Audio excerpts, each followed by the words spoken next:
Hey everybody, I'm Andy, And I'm Sean. and this is the Commander's Brew. This week, infinite reflections, flexions, flexions, flexions.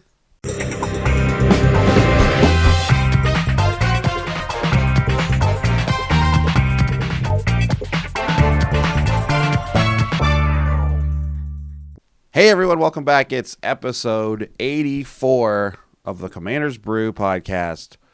We're live to tape. We are bi-coastal, and we got a big episode today. Huge. Huge episode. An infinite episode? No, not infinite. Ooh, An infinite this is sneezing episode. infinite sneezing.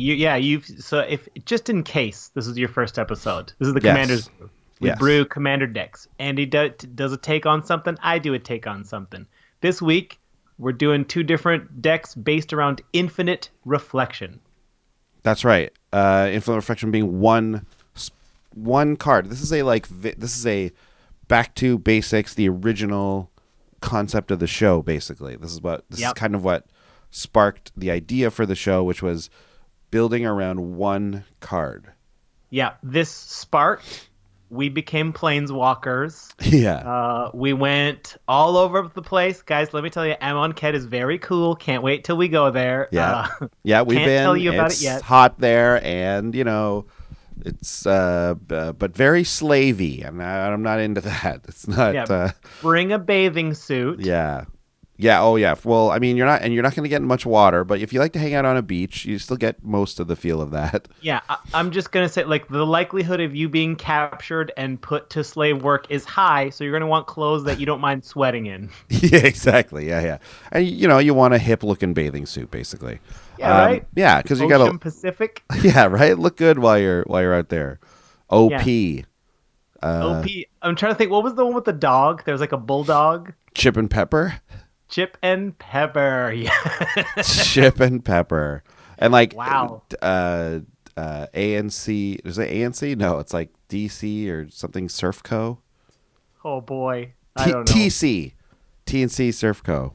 Okay. They had a Nintendo game. Wow. Yeah, and then there was another company called like Rude Dog or something. I remember Rude Dog. Yeah. And then they made a cartoon of that. I remember the cartoon more than the clothes. Yeah, it's so weird because if you watch that cartoon, by the way, I've never heard of this cartoon before if it wasn't for my wife because she loved watching this show when she was a kid, like in the I guess like early '90s. But it's a weird show. I've never heard of it, but when you watch it, it's so bizarre. Look it up on YouTube. It's like a regular kind of like '80s/90s cartoon. All the dogs, it's Rude Dog and the what is it like the Dweebs, and the Dweebs are like his gang of like silly buddies. All these dogs. They all look like normal cartoons, but then Rude Dog is like a very obvious corporate logo that they've like ported onto a cartoon. So like his eyes are all weird and not at all like the other dogs. It's strange. Man, awesome. But awesome. but also it's the voice. You'll recognize the voice of Rude Dog if you watched a lot of cartoons in the 90s. And actually Sure. probably after that because he definitely is the voice of Donatello from Ninja Turtles. Is he also? He does a lot of voice stuff. He still yeah, does. yeah. Like I'm pretty sure. Yeah, yeah. I mean, well, like, thank goodness corporations made cartoons, because, like, if they didn't want to sell more Transformers, we would have never gotten that cartoon. Yeah. Actually, I mean, this is a Magic podcast, by the way, everyone. This is what we're talking about. This is a Magic the Gathering right. podcast Yeah, specifically. we only have one banned topic, Yeah. and that is midi-chlorians. Is that what yeah, that's right? Yeah. Yep. So that we're not going into that one, but there's a great episode of Stuff You Should Know, which talks about toys, like action figures, and how. And I learned in that episode that it's specifically because of the Reagan administration that that we got so many toys that ended up being cartoons, and that those cartoons were just marketing vehicles for those companies, right?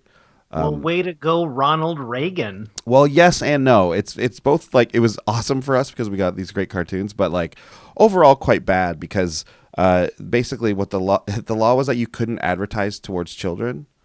Oh, yeah. And then they changed it so that you could.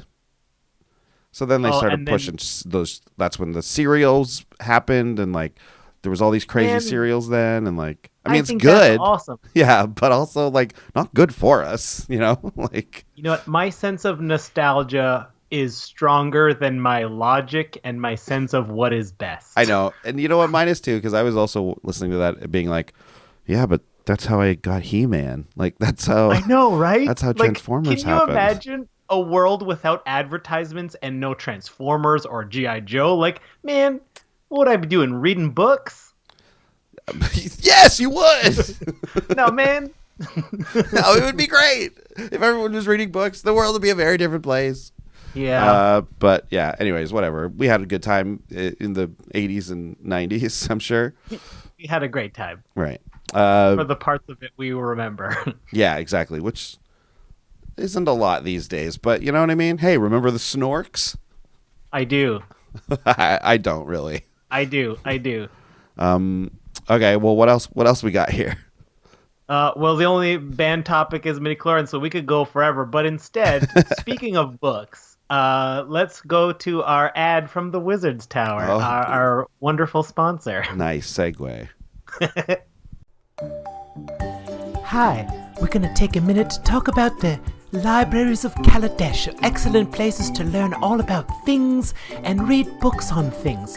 The entire library is in alphabetical order, and the only letter that we start with is that weird AE combination letter. It's very confusing as librarians, but not really, because every book starts with it.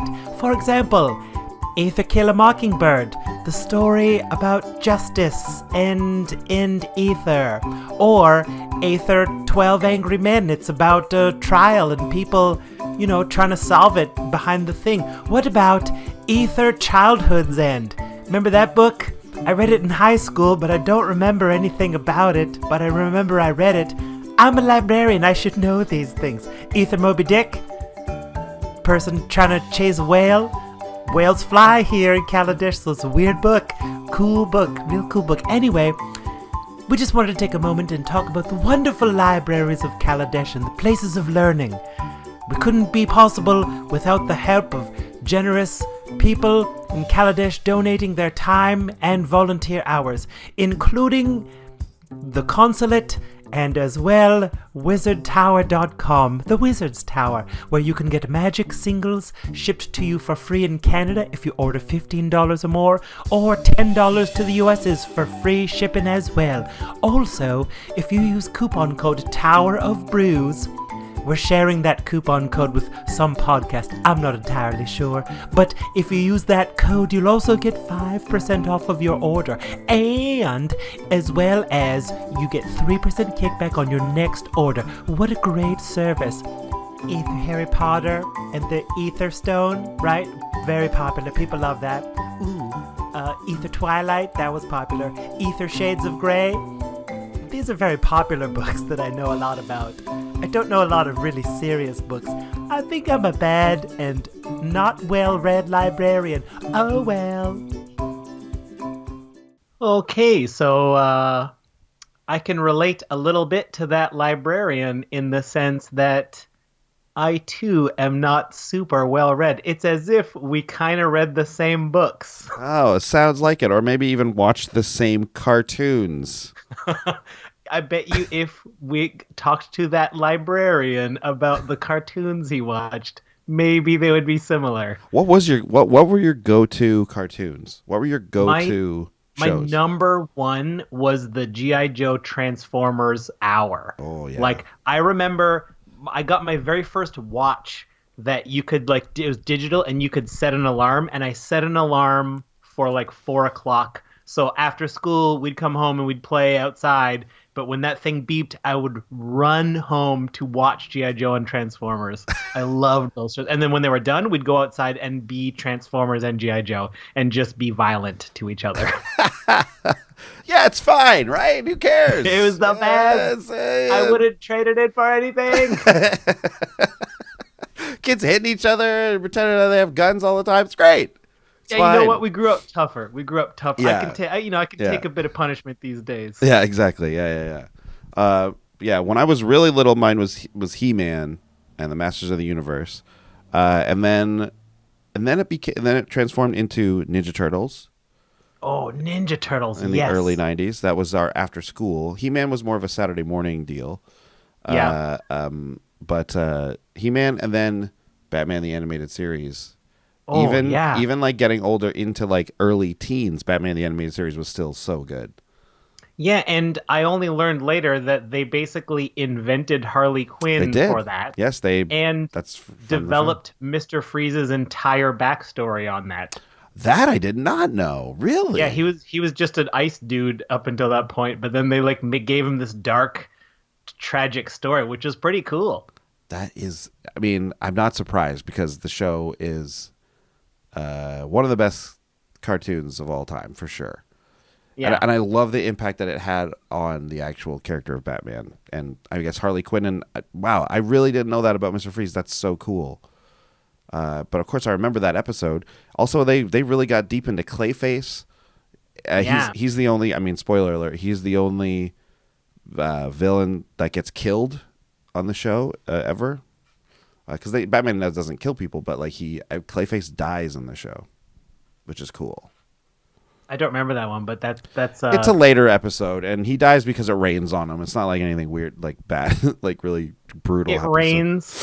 Yeah, it's raining, and Batman's trying to save him, but the rain is like his water is his weakness, right? Because he dissolves because he's made of clay or whatever. Yeah. Anyways, we digress here. What a digression. But a cool one, and one people enjoy talking about. Okay. So we just had our Wizards Tower ad. We quickly got to mention our Patreon because we are having a deck reno coming up soon. Yeah. And if you're not familiar with that, deck reno is for our patrons. We pick a random patron and we'll get them to submit a deck to us, and then we'll take a look at it and offer our insights on it. And it can be a deck you've had for a while. It can be a deck you want to build and haven't built yet. So if you want to get in on that, you can support the show directly through Patreon, patreon.com/commandersbrew. Donate as little as $1 an episode and set limits and all this kind of stuff. It's great. Also, finally, we had our Bruin Brawl yesterday. Oh, it was great. And what a good one it was. Yeah. So for those of you who don't know, we do once a month at the end of the month, last Sunday of the month. The next one will be March 26th, 3 p.m. Eastern Standard Time. We meet on Twitch TV with a bunch of people who want to show up. We collectively vote on what kind of deck we want to brew. We brew it together. We throw ideas back and forth. We cut it down to a cool 100, slap it together, go on MTGO, and we brawl it out. Yeah, and we're starting to get it down now where we've really streamlined the brew process, right? We're getting good at that, finally, after, however many months of doing it. But yeah. So Sean takes the mana rocks and staples type of thing and puts those into a file, and then I get the suggestions from the people in the chat room and stuff, and we put them all together and we come up with a deck. And we this is actually a rare occurrence where we're not doing that deck on the regular podcast.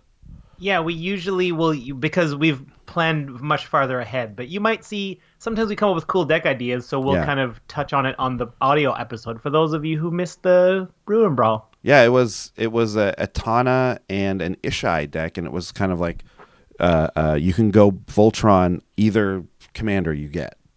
You're kind of happy to have either one. Yeah, and, we were going like gears, like 2 gears of Voltron, the Ishai gear or the Tana gear. It was fun, and I tried to get the Ishai gear going. It kept getting killed, and then finally, oh boy, did we ever get the Tana one going. Well, how did the game end again? You eliminated the second last player with Tana, with Bruce Tarl, making it just massively powered up with equipment. So then you got, I think, 40 plus saplings. So we had Xenagos, and we had Bruce Tarl. We had Umezawa's Jitte, which is only a couple tickets about Magic Online. So that's one thing I got to say about Magic Online is that you do get access to some cards like that, right? Like that card is about $3 online.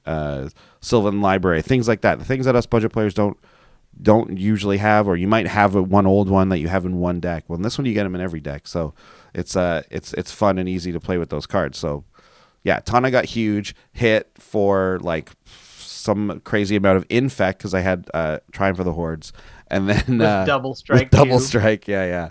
And then, although I guess the double strike never mattered. No, it didn't matter. We were just going overboard with that one. And then the final strike was, because of that hit, something like 40, 13 saprolings, and then Tana being huge herself. So it was a lot of fun. And then you guys played another one. Yeah, we played another match. Which match without that deck. Yeah, which looked really cool as well. So, yeah, if you ever want to get in and play Commander with us, and you have Magic Online, or you're interested in getting involved, not only is this a good way to play Magic with us and with other fans of the show, but get your Magic Online thing going. Get it rolling. Get your Magic on. Figure it out, because it does take a little bit of time to figure out Magic, right? But if you're playing with friends and you're playing with cool people, then it's just a lot easier. Yeah. That's it. Oh, and the next one we got coming up is March 26th. So we're far away from it right now, but it's the last Sunday of every month. Cool. Okay. Cool. Let's talk about Infinite Reflection. So this is the card we're brewing around. It's 5 and a blue for an enchantment aura. Enchant creature. When Infinite Reflection enters the battlefield attached to a creature, each other non-token creature you control becomes a copy of that creature. Non-token creatures you control enter the battlefield as a copy of enchanted creature. It's hard to get many versions of the same creature in Commander because you're only allowed to run one, but this is a great way to do it. Oh yeah, this is like one of the only ways to do it, arguably. Yeah. One of. So the brew that I went with is a Sultai brew helmed by Sidisi Brood Tyrant. If you don't know Sidisi by now, he came from Khans of Tarkir. She did. Yep. 1 black, green, blue, legendary Naga Shaman. 3/3. Whenever Sidisi enters the battlefield or attacks, put the top 3 cards of your library into your graveyard. So we're going to be filling up our graveyard automatically. And then when 1 or more creature cards are put into your graveyard, you get a 2/2 zombie token. Now remember, token creatures don't get affected by Infinite Reflections. This is important. Very important. Yeah. Very important, because I did start this deck thinking, oh my god, I'll just spam tokens and they'll all become 6/6 dragons or whatever. But no, that's not how it works. So there's some interesting ways to get around that. So Sean went Sultai. Do you think Sidisi is the most prevalent commander that no one cares about? I think so, because right? it's like, because there's not a lot of Sultai commanders, and so, but most of the time you just want that color combo, and because of those colors, you care a lot about the graveyard, and all it does is, like, Sidisi just throws a little bit extra stuff in your graveyard, which is an incidental bonus. If there was another random Sultai commander that was like a 1/1 for 6 that had an activated ability for 1 that said put 3 cards in your graveyard, I think people would run that over Sidisi. Yeah, I think so. So it's like CDC has just enough little bit of bonus that you lean towards her, but you don't actually care about her as a commander. And she's super budget. And she's cheap. And cheap mana cost as well, right? Just 4. Yeah. So yeah, not bad.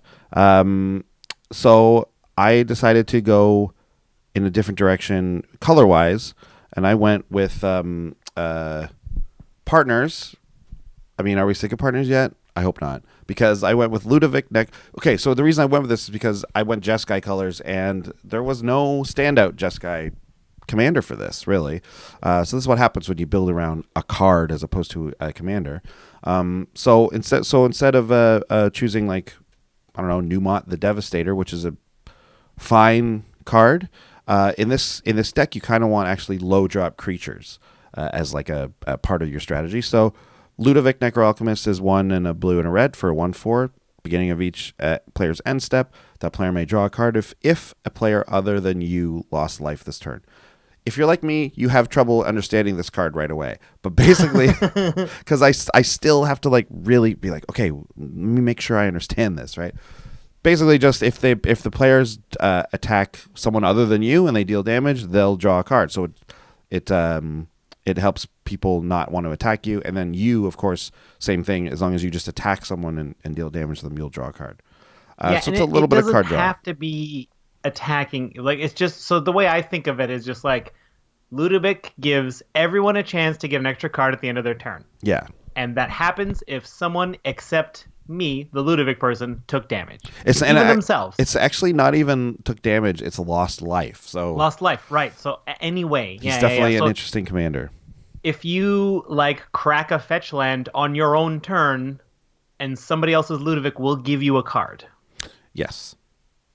Each player's end step, that player may draw a card. So it is only the person whose turn it is gets to do it. Yes. And as long as they don't hit you with any kind of life loss, they'll draw a card. So it gets the game rolling and lets you draw a few cards. But more importantly, it's a 3-drop. And that's why we also run a Kiri Lineslinger. Red and a white, an 0/3. And not even really going to read her text because it doesn't matter. She's in here as a 2-drop. Anything doesn't matter. She has first strike vigilance and she cares something about artifacts. I don't know.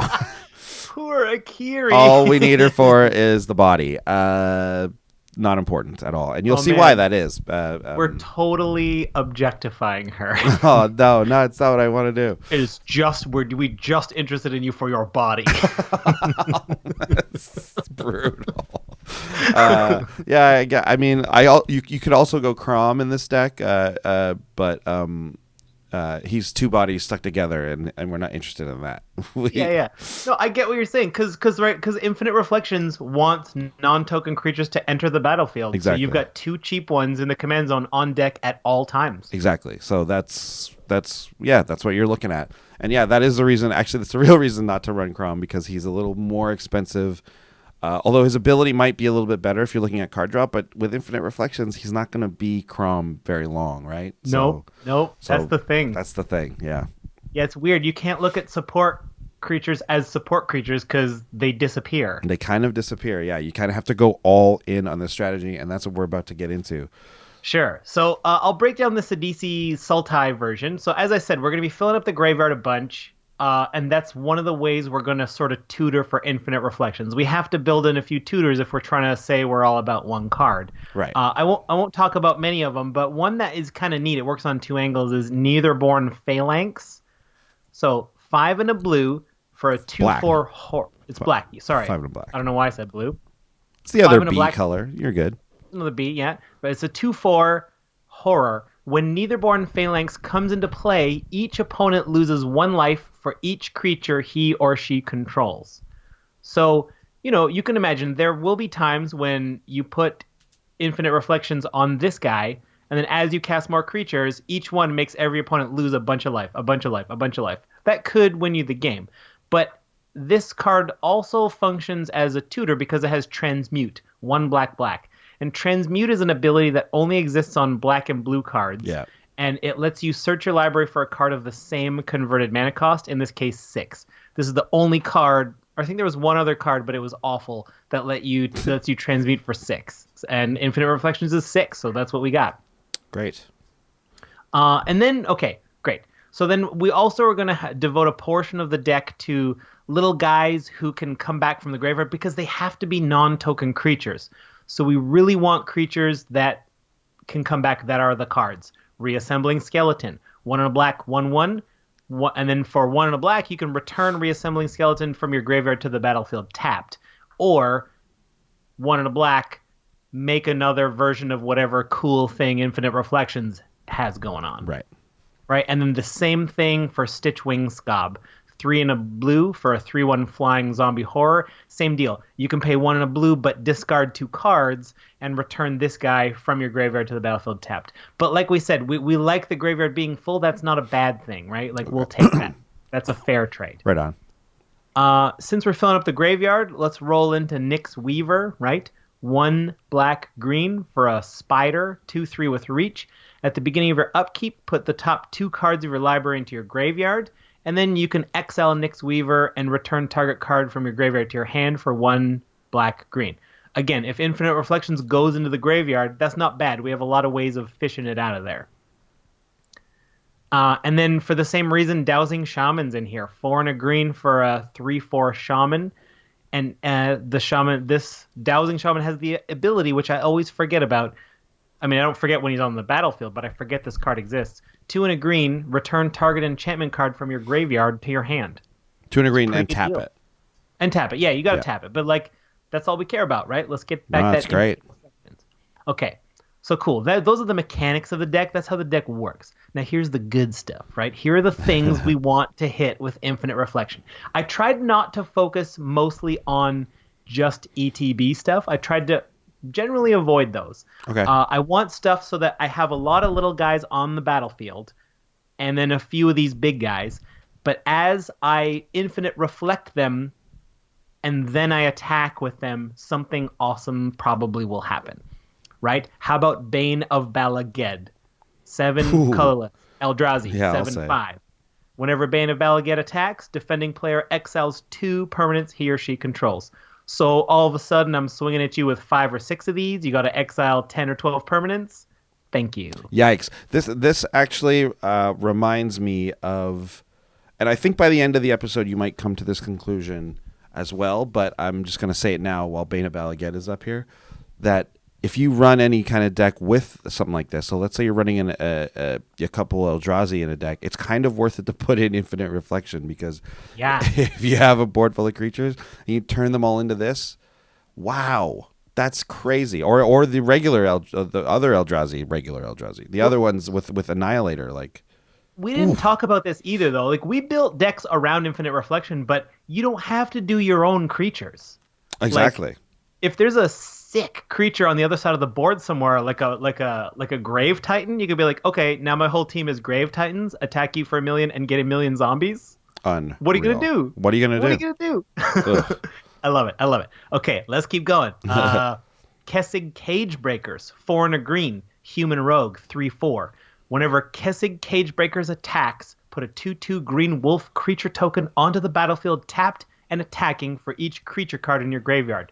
We're going to fill up that graveyard. So I attack you with 6 of these guys. Each of them makes like 12 wolves. Yeah. And the nature of when you create tokens tapped and attacking, you get to select who they're attacking. They don't have to go with the cage breakers themselves. And the tokens won't turn into whatever, which is kind of a drawback. I would like them to be a better That would be fun, yeah.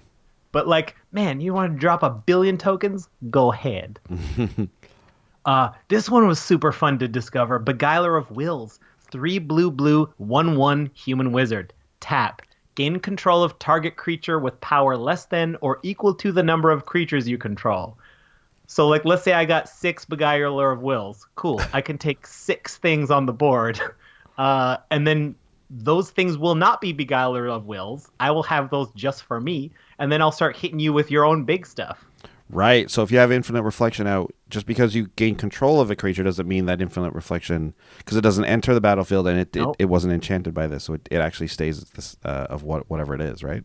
Nope. That's a fun way to go. That's cool. For those of you who like taking people's things. And then one last one I wanted.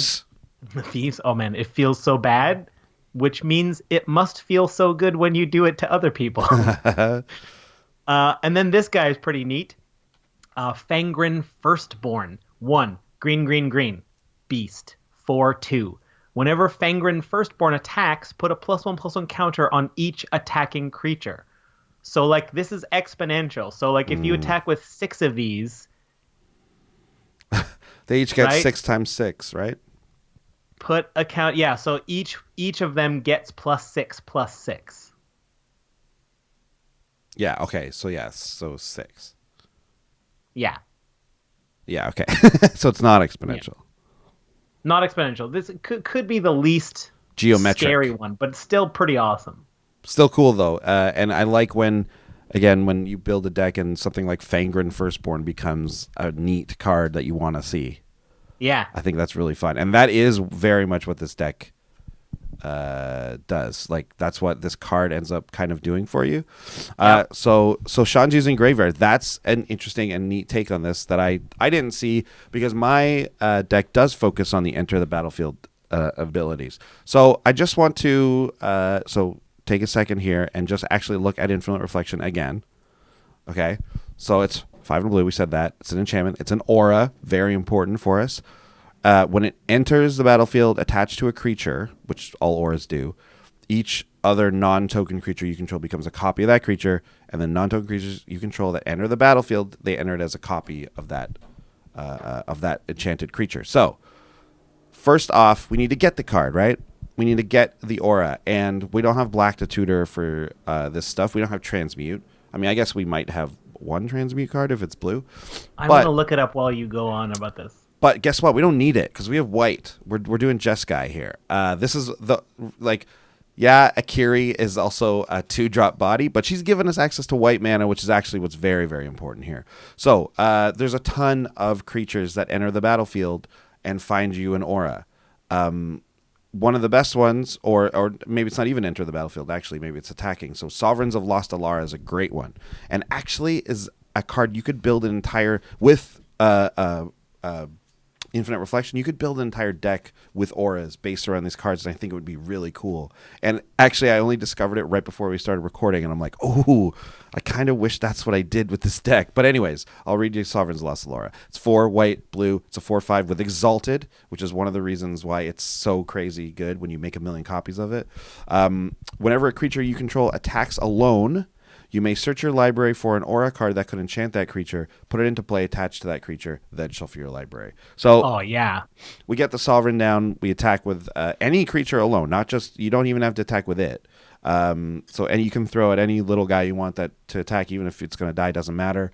You get to look for your Infinite Reflection, put it on that creature, then everything becomes that. So obviously you do want to attack with Sovereigns of Lost Alara, because then that'll make everything a copy of it.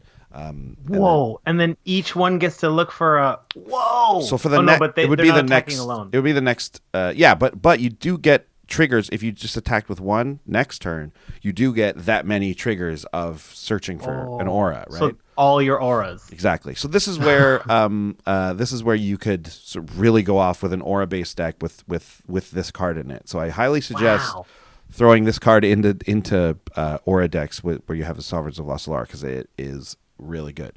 It's weird. It's like a different take on Voltron Commander. It's not Voltron Commander, actually, but it's just incredibly powerful ability that you just get by going kind of wide. It's weird, and it's not a very common style of deck you see around, which is why I wish I thought of it earlier. But anyways, take a look at it. It's really neat. But Sovereigns of Lost Alara is a great way to get our Infinite Reflection. Some other things you could end up getting with it that I did put in this deck, actually, are things like Battle Mastery. You put that on your Sovereign of Lost Alara with a couple Exalted triggers, and it becomes just a big monster. Bestial Fury. By the way, Battle Mastery is the 2 and a white that gives double strike. It's an aura. Yeah. Bestial Fury is an interesting one. It's 2 and a red for an aura that says when Bestial Fury enters the battlefield, you draw a card at the beginning of the next turn's upkeep. Okay, great. And whenever enchanted creature becomes blocked, it gets +4/+0 and gains trample, which is the only time we care about trample anyways, is when something's blocking it. So yeah, it'll make your Sovereign of Lost Alara either really big, and no one wants to block it, or then they block it and it gets through anyway. So it's interesting. So they're probably going to leave it alone, but that's kind of what you want. So that's fine. Heliod's Pilgrim is another way, and there's a bunch of cards like Heliod's Pilgrim that enter the battlefield. You get to go search for an aura, put it in your hand. This is just a simple one. Or white does that very well. White is so good for that. It was tough not running white. Yeah, and I didn't even really when I sat down to do this deck, I thought Sultai as well, because I wanted to do. I won't spoil it. There's a couple cards that are really good with Infinite Reflection, but then once I had white and red, I was like, oh no, white is one of the main colors you want here, because of finding that aura. So that's you got to get the aura, you got to make it work. But once you have it, you can have a lot of fun with it. So here's a couple cards that have great enter the battlefield abilities that you want to enchant with, and then have everything else enter as. Angels. This is the playground. This is the playground, right? The playground this is part where, of the deck. Exactly. This is the other stuff is like the apparatus of the playground, right? Yeah. Like the sand and the pipes. But then this is the actual and the bell that denotes now we can come out and play. Exactly.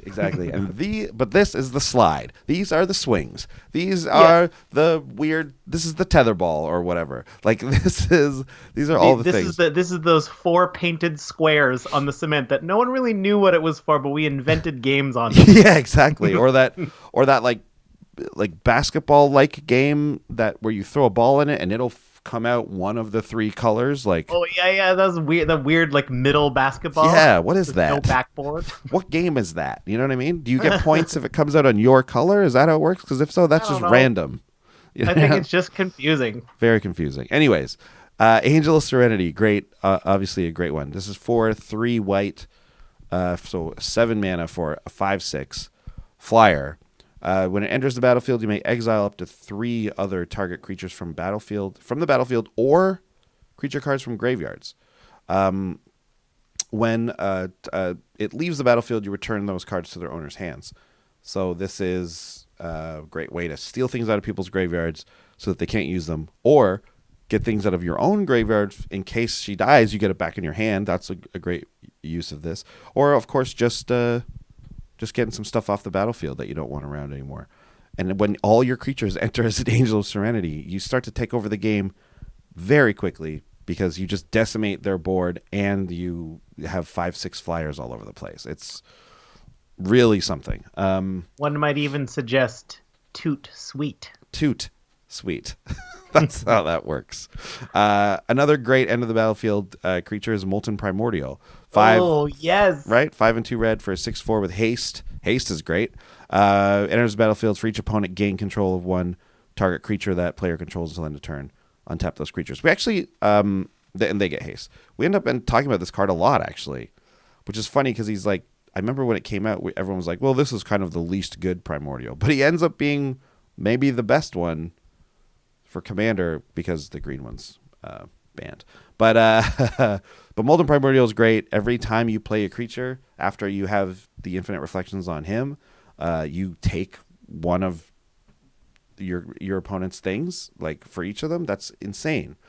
You start to win the game very quickly. And then this is an interesting one that I think also works quite well. It's Skyline Despot. It's 5 and 2 red. This one's from the recent Conspiracy set. 5/5 Flying Dragon. When it enters the battlefield, you become the Monarch. So it's very easy to keep becoming the Monarch with this. And then at the beginning of your upkeep, if you're the Monarch, put a 5/5 red dragon creature token with flying onto the battlefield. So very quickly, you can get a state where, you've got a couple 5/5 flying dragons. You're the Monarch. It's very difficult to take the monarchy from a person with 4 or 5 5/5 dragons. Yeah. And then they all make another 5/5 dragon on your upkeep if you're the Monarch. Wow. So that seems like it's pretty cool. The enter the battlefield ability here, of course, being that you become the Monarch, which is a nice thing. Yeah. Okay, so we've got the playground. We got the playground apparatus, but now we need the kids to go play on the playground. Although I guess is that infinite reflection, or is infinite reflection the kids? I thought those creatures were the kids. Okay, well here's the kids, because you've got the playground of Skyline Despot or Angel of Serenity or something. You've got we got the builders who made the playground, the tutors. We got Infinite Reflection, which is the stuff, and then we need the children, which are cards like Endless One. So Endless One is an X. It's X for a 0/0 that enters the battlefield with X/1/1 counters on it. But of course, if we have our Infinite Reflection on an Angel Serenity or Molten Primordial or something like that, Endless One enters as a copy of that creature. So you don't have to worry about that 0/0, but you also don't have to worry about casting cost because it's free. You can cast it as 0. It's free. It's free. So you just get some free ones here. And there's a couple of cards that do this. There's actually not that many. I thought there would be more. But there's 2 other just single X spells, which are like Phyrexian something and whatever. They're old like artifact creatures that are not good and are super cheap. And then there's 2 cards that are good and artifact creatures and are not as cheap. One of them being what's it called? Hangerback Walker, which is I think it's like $3. It's not that bad. And the new one, the Walking Ballista, which is a lot. But once those Going up even still Exactly. after such strong showing this weekend. Yeah, exactly. So, that one's a little out of budget range, but you can still get your Hangerback Walker in there. Endless one's great, and those other look up zero casting cost creatures and you'll find them. That's what I did. But also in the same vein, you want really cheap creatures. So we got a couple 1-drops in here. One of them that actually ends up being good just as an enter the battlefield thing to become something else, or actually you can enchant it with your infinite reflection is Hada Freeblade, and it kind of works for any ally. But Hada Freeblade is just 1 white for an 0/1, and whenever Hada Freeblade or another ally enters the battlefield under you control, you may put a 1/1 counter on Hada Freeblade. This goes crazy if all your creatures become Hada Freeblades, right? So wow, did you? It's not ideal. You don't really want this, but like in a pinch, this is the type of thing you'll be like, okay, yeah, I'll put it on him, sure. Did you run Infinite Reflections in your General Tazri deck? No, I didn't, but I think because maybe I should. Be so sick. Like, okay, you kind of don't need to in that deck because everything is already allies, Yeah, but I feel like if you Infinite Reflect the right thing, then every ally you make is one of those where like, oh, we do damage to someone based on the number of allies, That's true, but yeah. all of us do damage, so it just becomes a 2-card win the game. Oddly enough, in a deck like that, it becomes hard to put in cards like that because you're like, do I take out an ally for this? Do I take out something like Rite of Replication? No, because that card's crazy good in an ally deck. Like, it's hard. But I think there's definitely an argument to be made for it in a deck like that for sure. There's also like, don't forget about the little 1-drop blue thing that whenever one of those creatures comes into play, you draw a card. Like you can even enchant that guy. I have that in there, but you don't like that fairy. Yeah, that little fairy that does that from like Magic Origins or whatever. It's not an incredible card or anything, but like in a pinch, you can actually have it be enchanted and have some benefit from it. That's what gets confusing though about the support though, because like then you have to have like if you enchant that fairy, sure you're drawing a lot of cards, but everything you draw will only be a fairy. Yes, and that's why you need a couple of things, I think, once in a while to bounce something, right? You need to be able to bounce a permanent once in a while. I didn't go into it either because it's not a huge... We both got a lot of bounce. Yeah, it's not a huge part of the strategy, but you do once in a while want to bounce Infinite Reflections back to your hand because if you want to get that like card draw or something out of these little utility guys, then you're going to need it. But like I really... You don't want to do that. Like I think that's a situation where like...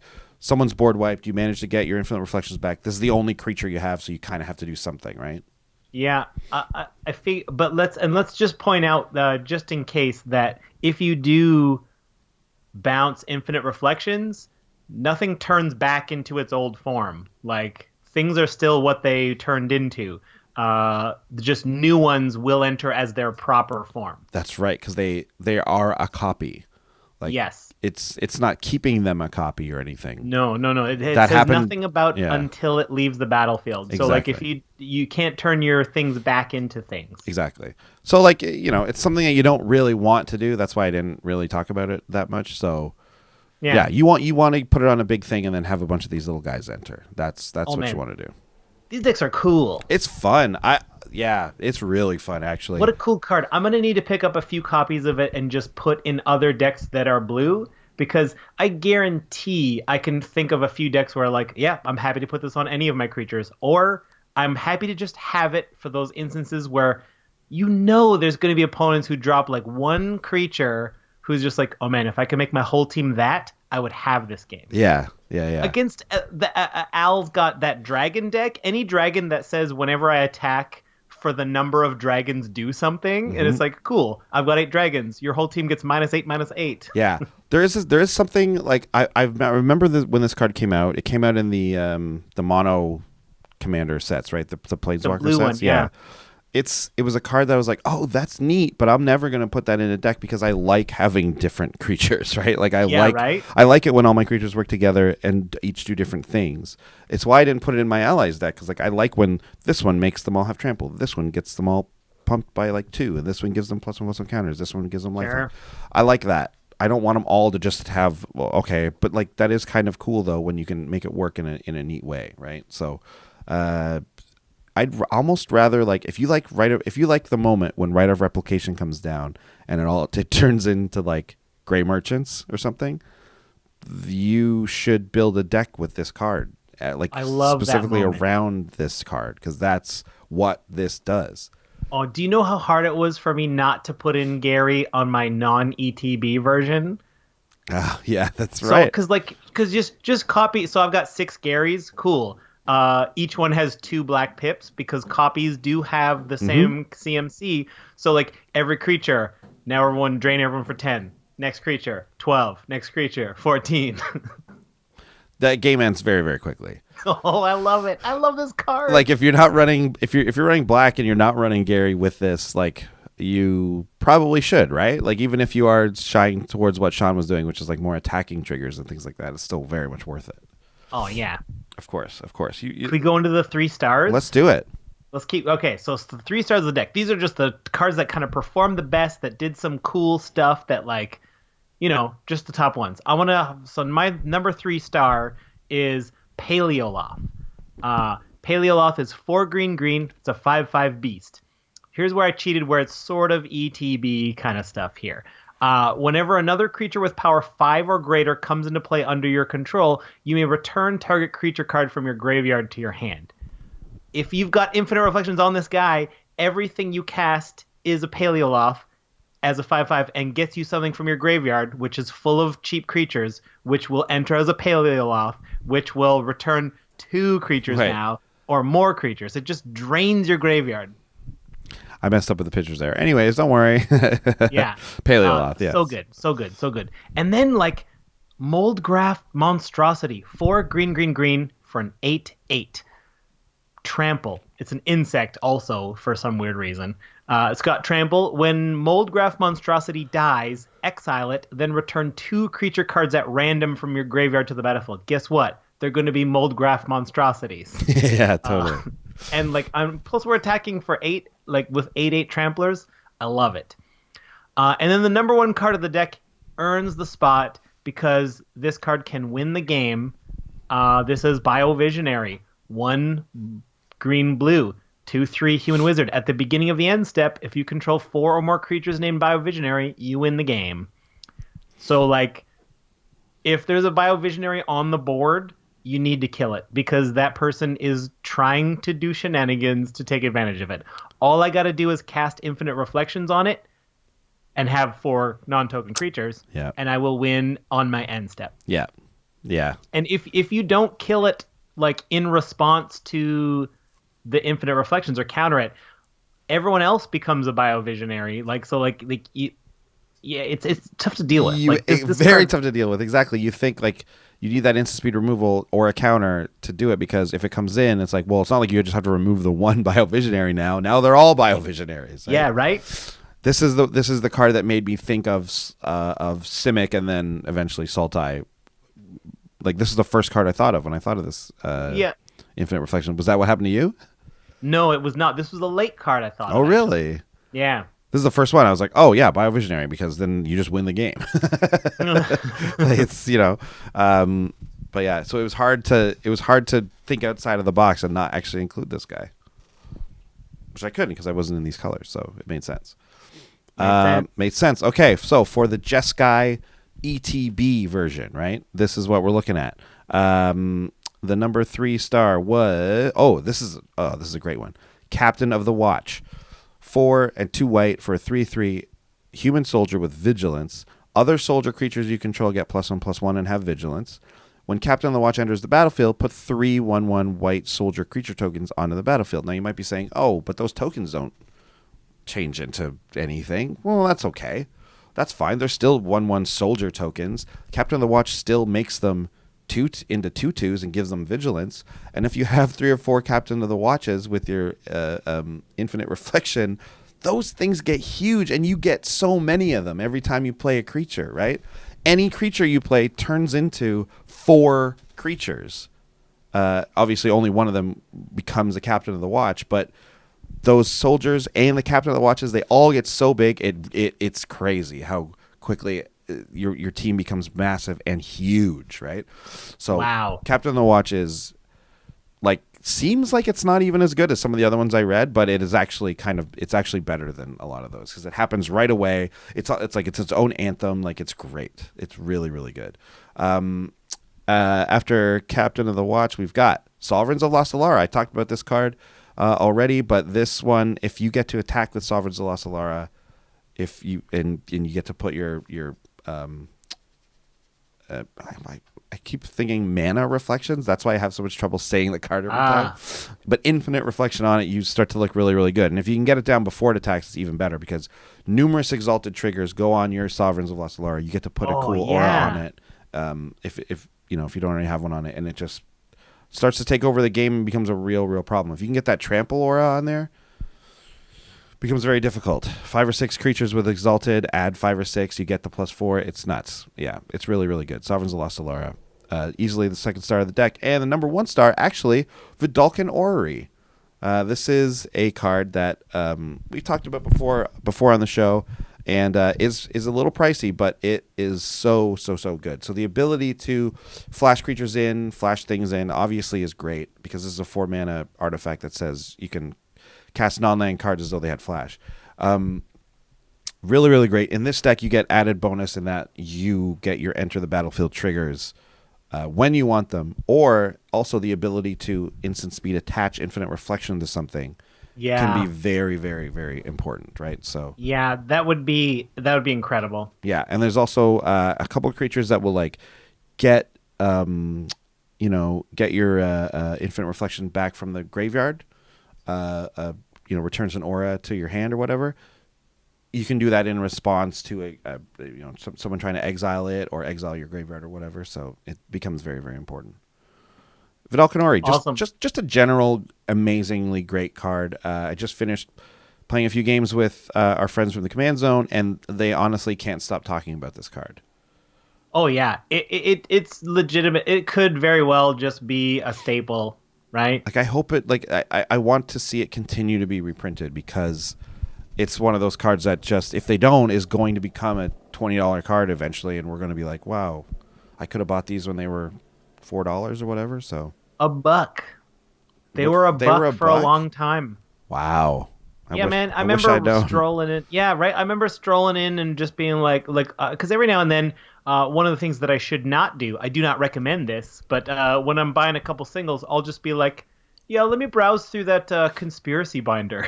Yes, and I'll just browse through and I'll be like, yeah, give me one of these, give me one of these, give me one of these. And I was like, Vidalcan Orrery, $1. It's like, I bet you only want a couple of those. Give me 2 of those. And I was like, you fool. You should have bought them all. Yeah, you should have. I've only remembered looking at these cards when they were $3 to $5. So, and they're about $5 now. So, anyways, I'm spoiling it. That's the budget report. Speaking of which, before we get to it, let's talk about Wizards Tower for a quick second. Yeah. WizardsTower.com. Of course, they're a sponsor. You can use our coupon code Tower of Brews when you're ordering singles. You'll get 5% off orders of $15 or more. The librarian probably mentioned something about that, right? Yeah, funnily enough. Of course, Wizards Tower is always traveling to GPs and stuff like that, and so if you're ever at your GP in your city, wherever you are in the United States or Canada, look for Wizard Tower. They're usually there, especially on the East Coast. They usually have a presence, and go up to the gang and say hi, and say you're a listener of Commander's Brew, and they'll treat you right. Tell them Andy and Sean sent you. Yeah, man. Yeah, but anyways, they're a great store. U.S. and Canada, they have a store for each side, so you're covered wherever you want. You're covered. They got your back. Exactly. So yeah, check them out, wizardtower.com, and remember to use coupon code Tower of Brews if you're ordering singles, and get a little bit of a deal there. All right, let's get to the budget report. Beep, beep, beep, or do you want to do surprise discoveries first? Yeah, okay, sure, fine. You should have said that before I went into the whole Wizard Tower spiel, but okay. Your segue was too good. It was too good. You know why? Why I did that? It's because I don't have any this time, so you can do yours. Sure. It's not as cool as Beguiler rules in this format. I don't know if it's perfect for this deck, but I think it's runnable in a lot of blue decks. 3 in a blue. What is it? Thalicos Deceiver. Here we go. Thalicos Deceiver. It's a 1/1 for 4 in blue. It's got shadow, which usually means nothing can touch it. It's gonna get through no matter what, almost always, unless they also have a shadow creature. Sacrifice Thalos Deceiver. Gain control of. I'll read the Oracle text actually. When Thalicos Deceiver attacks and isn't blocked, you may sacrifice it. If you do, gain control of target creature. There you go. You can just trade it for their best thing.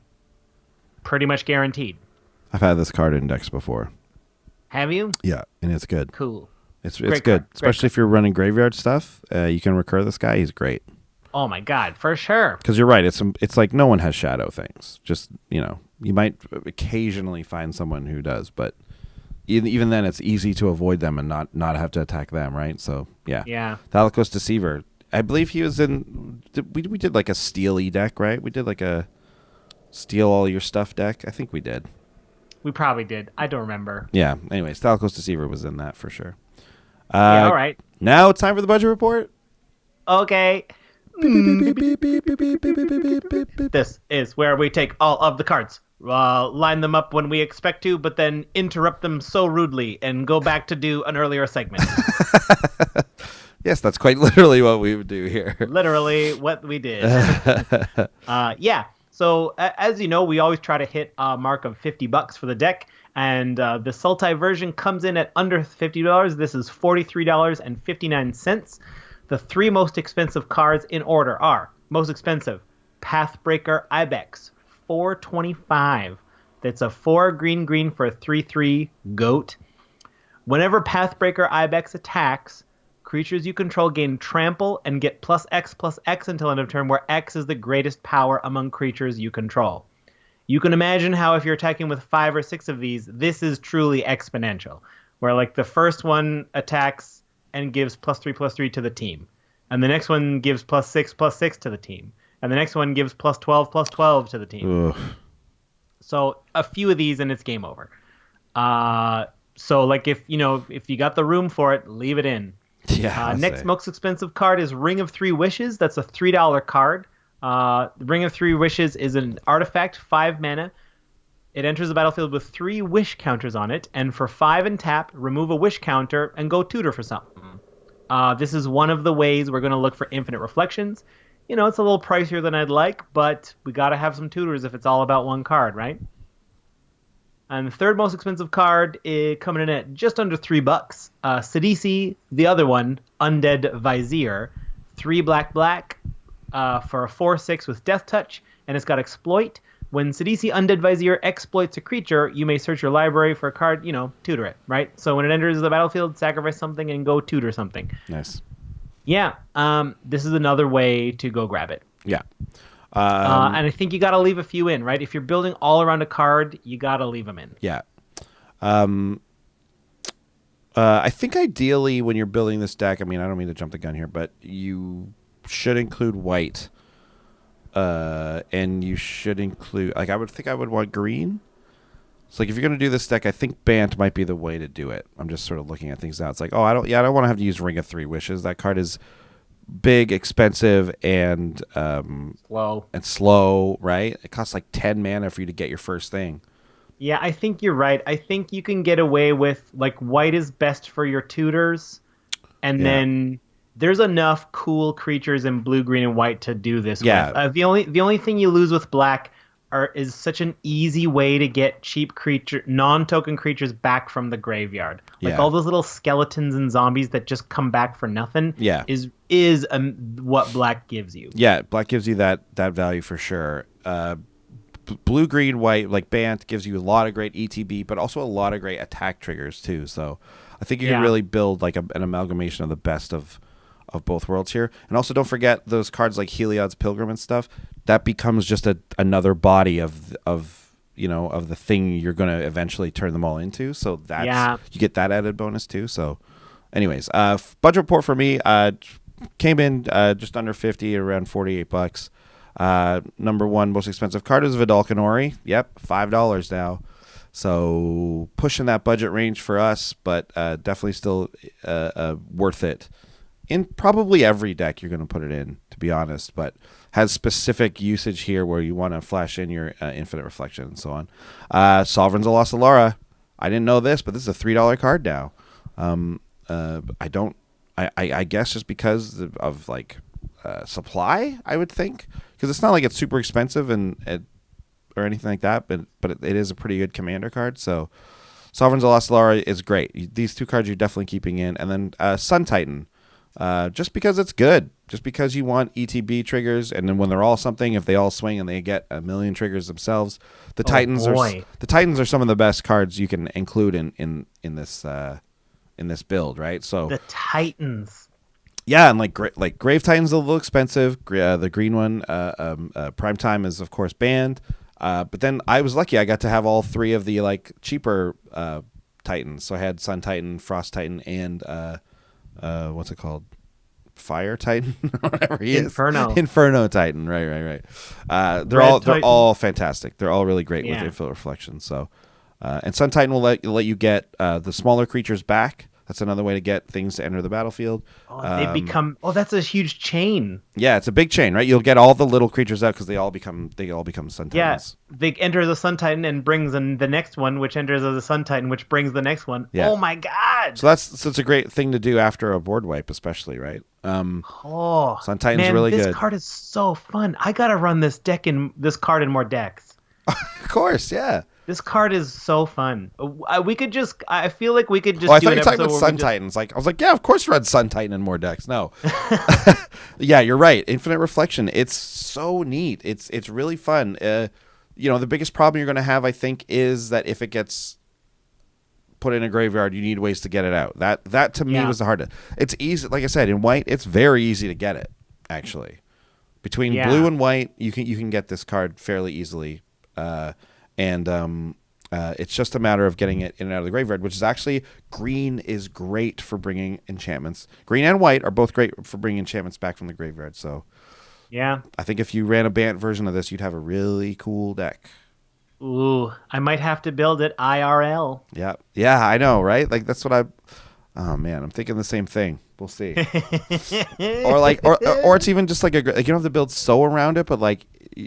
Take your rune deck and put this card in it because you can really make it work, I think, because ETB effects, right? Anyways. Oh my goodness. Very fun. Very fun deck. This is the heart of the show. This is what the whole premise was. So it's fun to get back to these once in a while where we're just building around the same card the whole time. Yeah. Yeah. Although I don't want the show to end, it must come to a close. That's right. It must. We're wrapping it up. So we've got one, as we mentioned earlier. So one of the things we give back to our patrons is we'll do deck renos. We'll just kind of tune up a deck that they send us. So we've got our most recent one in our hands, and we're just sitting into the think tank here working on it. So Jesse, your deck will coming out maybe in a couple of weeks. I think we'll probably have that episode released. And if you want to get in on that, just go to patreon.com/commandersbrew, become a patron of any level, and you're in the draw to become eligible. Mm-hmm. Exactly. So get out there, help out, and we'll help you out. That's how it works. Go to our website for commandersbrew.com. We haven't mentioned it in a while, but like that's something where you can find some other additional bonus content once in a while. So check that out. Once in a very rare while. Very rare while. But, it's coming. Anyways, we got a commander interview coming up, just like always. But other than that, we'll see you guys next week. Bye. Bye. Welcome back, everybody, to the Commander's Brew Commander interview. Sean actually couldn't be here right now because 3 of his cats all barfed at once, and he had to go clean it up. But he'll be back in a bit. But until we get Sean back in here, we do have a very fun interview here, and it is with the card we featured today, Infinite Reflection. It's the person from the card who I'm not actually sure. So welcome to the show. Thank you for having me. Let me take off my blue hood and get comfortable. Oh, great. Yeah. Very nice to have you here. I did not catch your name. Can I just can you just say your name for other people? My name is Todd. Oh, Todd. Todd Nickel. Thank you for having me, Andy. I'm not entirely sure like what you want me to talk about, but I'm happy to talk about my creation. I'm happy to talk about all of the infinite reflections I've had over my life.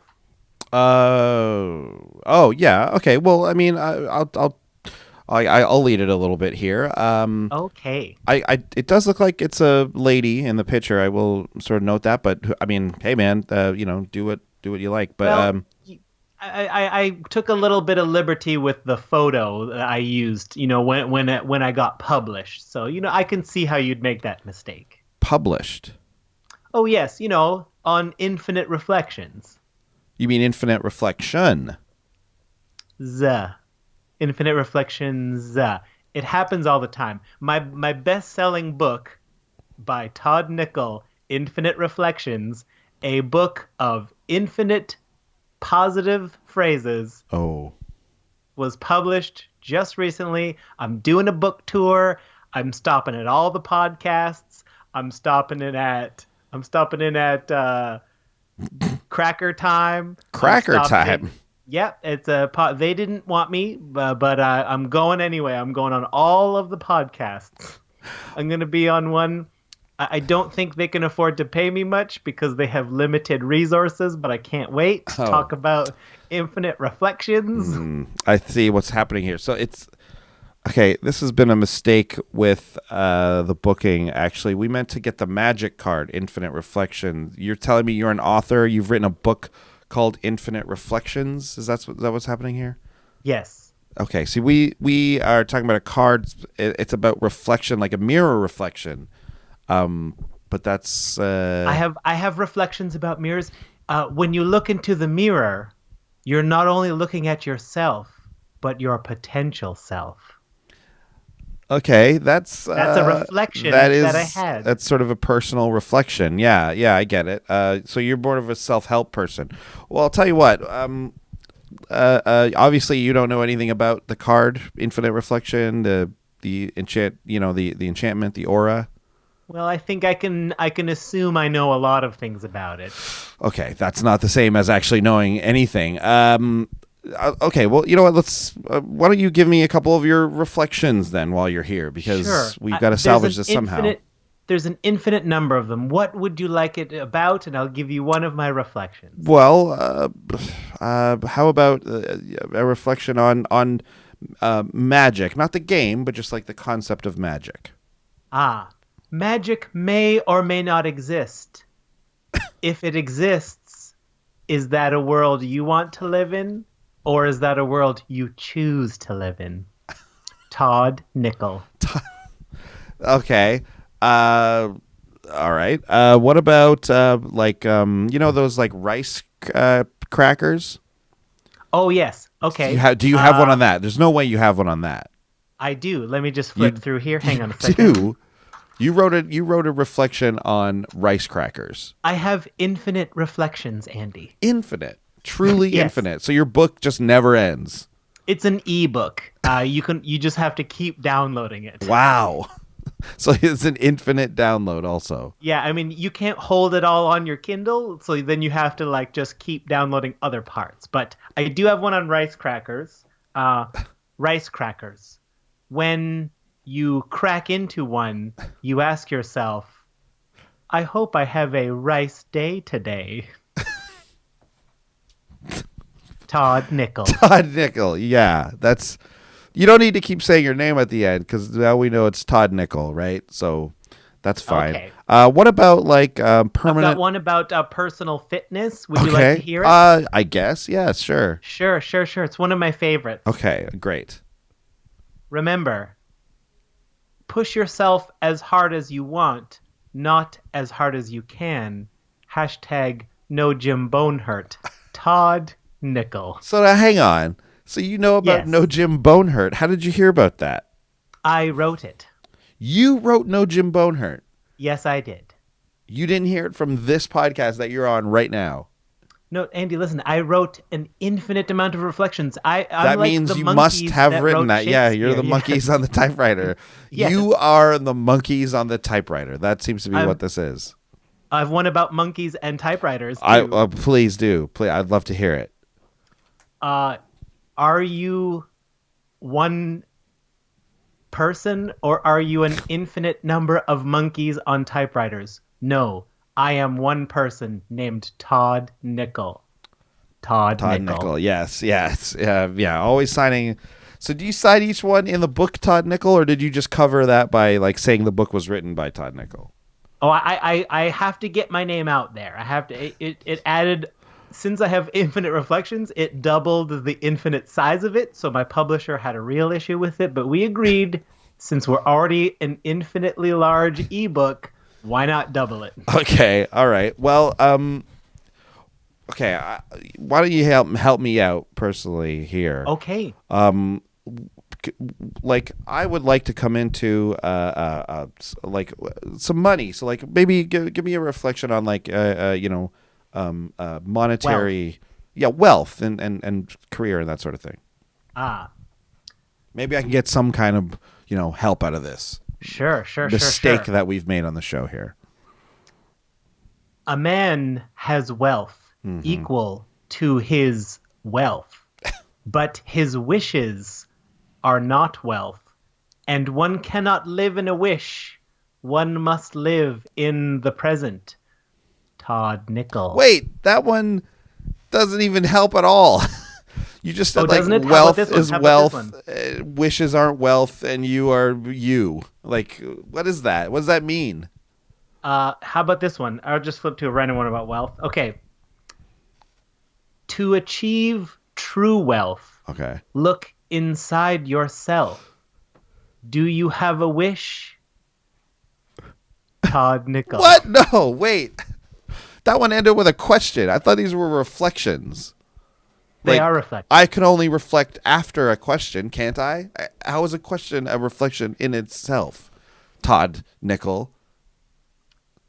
Well, you just quoted mine. How is a question a reflection in itself? Todd Nickel. No. Thank you, Andy. No, that's not what I was trying to do. But then again, I guess because this is an infinite number of reflections, anything I say has been written by you because you're the monkeys at the typewriters, right? Oh, yes. How about this one? Baral's expertise is a sweet magic card. What? Todd Nickel. You said I have no idea what that means. I have no idea what that means. You said you didn't know anything about magic. You must. Well, let me just scan here. Okay, let me see here. I've got one reflection that says the symbols in the corner are the converted mana cost. Okay, wait.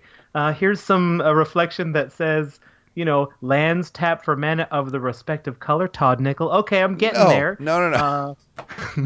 No. So wait a second. You didn't just write a book of infinite reflections.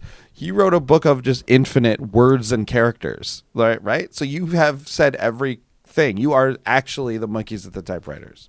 Yes. Okay. Well then, I mean, why would anyone want to buy this book? It's just everything that anyone's ever said. I don't know why anyone. Well, here's buying my book. Oh, of course you've written something about buying your book. Please buy my book. I have written infinite reflections. Therefore, I have been alive an infinity amount of time. Please, if enough people buy this book, I can leave this mortal realm and finally have rest. Todd Nickel. Wow. Okay. Well, on that morbid note, I think we'll probably end it. Todd Nickel, thank you for stumbling into this podcast and kind of slowly revealing that you know everything and that you are an infinitely living being. That's strange. That's one of my reflections. Okay, of course it is. And so was that. So was that. And so was that. And so was that. Todd Nickel. Todd Nickel. So was that. So was that. Todd Nickel. Okay, so was that Todd Nickel. Bye. If you want to contact us, I'm at Sean Tabaris. And I'm at Andy Holbone. Send us an email at commandersbrew@gmail.com. You can find out when we go live on Twitch if you follow us at twitch.tv. And if you care to support us on Patreon, check us out at patreon.com. And you can find our deck list on tappedout.net. And if we forgot anything, commandersbrew.com.